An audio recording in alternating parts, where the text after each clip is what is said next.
Banyak yang belajar ilmu tasawuf untuk mencapai makrifat. Banyak juga yang gagal.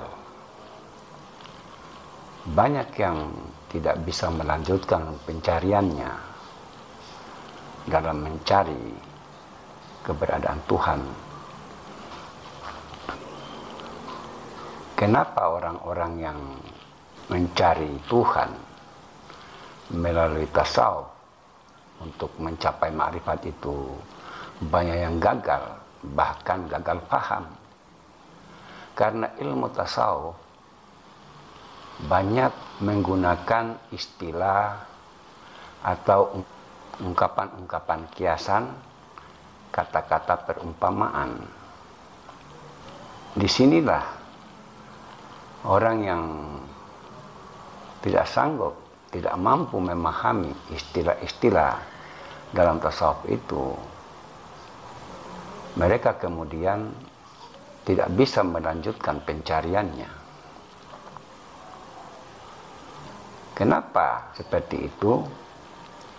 Karena ilmu tasawuf itu untuk mencapai ma'rifat melalui jalan syariat. Tanpa melalui syariat, tasawufnya akan gagal paham. Apalagi mau mencapai ma'rifat. Makanya orang-orang yang berjalan di jalan tasawuf, tidak semua orang bisa sanggup, tidak semua orang bisa mampu. Yang diutamakan itu adalah kebersihan hati, kejernihan hati, terutama menjauhi kesenangan-kesenangan duniawi, menjauhi segala apa yang dilarang dalam ajaran syariat. Kalau kita umat Islam, ada hal-hal yang dilarang dan ada hal-hal yang diperintahkan. Jadi orang yang sudah memahami tentang ajaran tasawuf itu bukan sekedar mengharapkan pahala, akan tetapi mereka betul-betul menjalankan apa yang diperintahkan dan menjauhi segala yang dilarang itu dengan tujuan agar apa yang mereka cari untuk bisa mengenal Allah itu bisa tercapai. Itu yang utama yang mereka cari dalam kehidupan di dunia ini. Di samping apa yang menjadi harapan setelah meninggal nanti. Dan bagi orang yang sudah mencapai makrifat, rahasia-rahasia yang ada di alam akhirat itu terungkap, itu terbuka dengan sendirinya.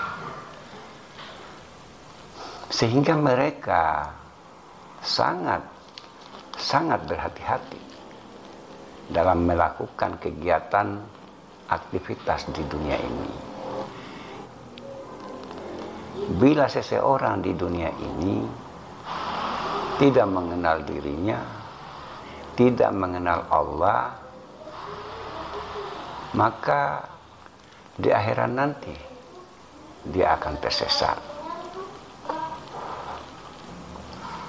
Bila manusia di dunia ini sudah mengenal Allah, sudah mengenal Tuhan, maka bagi orang tasawuf itulah yang paling berharga. Itulah yang akan menjadi bekal setelah meninggalkan dunia ini. Bukan harta, bukan kemewahan, bukan jabatan yang akan dibawa setelah meninggalkan dunia ini. Akan tetapi amal ibadahnya selama dia di dunia ini, terutama pengenalan tentang jati diri, kemudian pengenalan terhadap Tuhan sebagai pencipta alam semesta. Itu yang paling utama, itu yang paling penting, yang dicari, yang dikejar oleh orang-orang tasawuf untuk mencapai makrifat. Jadi untuk mencapai makrifat itu, seperti yang sudah sering saya katakan melalui video saya sebelumnya, tidak gampang, tidak mudah. Butuh perjuangan, butuh pengorbanan. Karena di dalam pencarian tentang jati diri, kemudian untuk mengenal Tuhan, itu banyak tantangannya, banyak ujiannya. Jadi, kalau hanya setengah-setengah dalam pencarian tentang jati diri,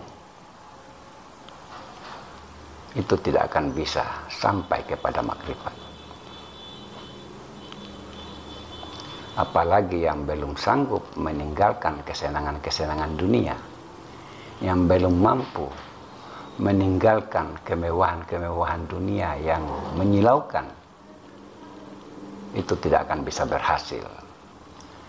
Karena syarat utama yang paling utama dalam pencarian jati diri itu, hal-hal yang bersifat kesenangan duniawi, kemewahan duniawi, itu harus mampu ditinggalkan. Karena sifat-sifat itulah yang akan menghalangi, yang akan menjadi dinding penghalang, sehingga dalam pencarian jati diri itu tidak bisa dicapai. Tidak ada syarat lain, hanyalah dengan cara mengikuti apa yang diperintahkan dalam ajaran syariat. Karena syariat dan makrifat itu saling berhubungan, saling melengkapi, tidak akan bisa terpisahkan, tidak akan bisa terceraikan.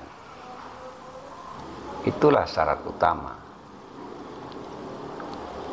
dalam pencarian jati diri untuk mengenal diri dan mengenal Tuhan pencipta alam semesta.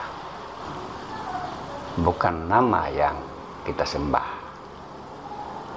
karena nama itu adalah makhluk.